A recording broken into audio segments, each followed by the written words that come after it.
Ciao a tutti e benvenuti in questo mio nuovo video su Creo Parametric 11. Questo sarà un video dedicato a dei principianti, nonostante l'argomento che tratteremo comunque richiede la conoscenza dei comandi che abbiamo visto nei video precedenti, quindi vi suggerisco vivamente di andarveli a vedere in modo da poter partire con il piede giusto. Prima di entrare nel vivo del comando che andrò a trattare, che è il comando guscio, o anche detto shell, vi chiedo come al solito di iscrivervi al canale. Come vi dicevo, il comando guscio è questo. È sufficiente abilitarlo per iniziare a capire che cosa fa il comando guscio. Adesso ve lo descrivo a parole e poi lo vediamo. Il comando guscio va a svuotare il nostro solido assegnando uno spessore a tutte le pareti del nostro solido, ad eccezione delle pareti che siamo andati a rimuovere. Occhio, perché appena lo attivate, in realtà lui già va a creare, senza che noi dobbiamo fare nulla, uno svuotamento. Quindi se poi confermiamo il comando, in realtà avrà già svuotato questo oggetto. Solo che noi non ce ne rendiamo conto, perché ovviamente nella visualizzazione ombreggiata che ad esempio sto utilizzando io in questo caso, noi vediamo solo l'esterno del solido e non l'interno. Vi faccio vedere che mettendo la visualizzazione con linee nascoste, invece lui ha già fatto uno svuotamento interno, quindi ha creato una cavità all'interno del nostro oggetto. Quindi attenzione, perché se lo confermiamo erroneamente avremo creato una cavità, ma se poi decidiamo di ripetere il comando guscio andremo a creare un'ulteriore cavità all'interno dello spessore precedente. Quindi questi sono passaggi abbastanza rischiosi che vi consiglio di non fare, anche perché andrete a creare un modello che poi non è producibile e non è realizzabile con nessuna, credo, tecnica produttiva. Quindi adesso annullo questo secondo guscio, cancello quest'altro guscio, ritorno alla visualizzazione ombreggiata con spigoli e ricominciamo a utilizzare il comando. Quindi di nuovo clicco su guscio.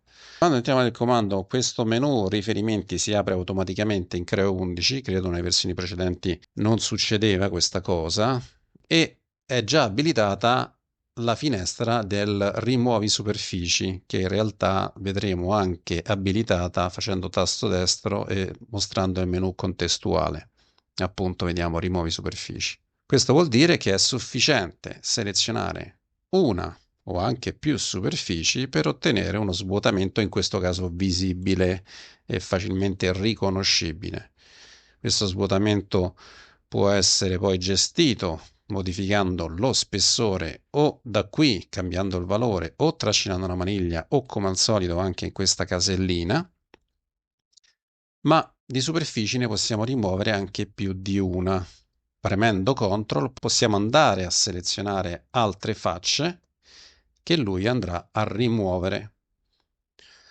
Allo stesso modo, al contrario, sempre col CTRL possiamo ripristinare le facce che abbiamo precedentemente rimosso. E possiamo con CTRL di nuovo andare a togliere e quindi a rimuovere delle superfici diverse. E anche qui ripremo CTRL e ripristino questa superficie. Non è finita qua, il comando guscio fa anche altre cose, lo noterete da queste caselline presenti. Ad esempio, possiamo far sì che applichi spessori diversi a diverse superfici. Ad esempio, abilitando questa finestra, cliccandoci dentro e quindi facendola diventare gialla, oppure facendo tasto destro e scegliendo spessore non default, noi possiamo andare a selezionare una o più superfici a cui vogliamo dare degli spessori diversi rispetto a quello scelto inizialmente, ovvero quello indicato qui. Noterete che adesso ho selezionato questa faccia, di conseguenza qui gli posso dare uno spessore diverso. Anche qui posso usare il CTRL e selezionare altre facce.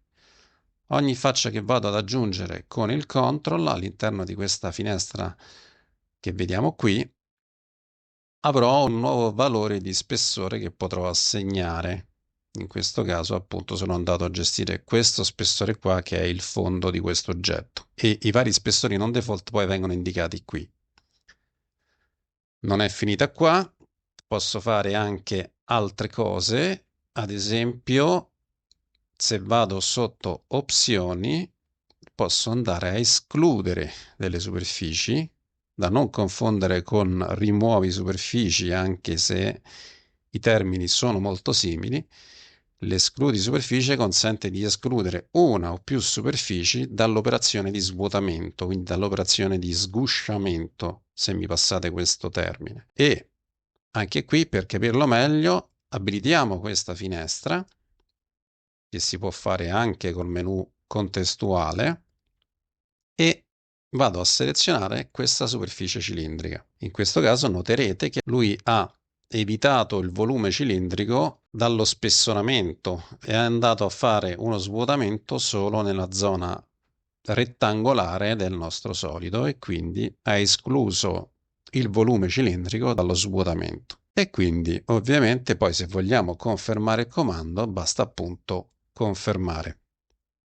E ancora, se selezioniamo il guscio e facciamo modifica, noteremo che ovviamente le quote che governano questa funzione sono appunto tutte le quote relative ai vari spessori che abbiamo deciso di utilizzare.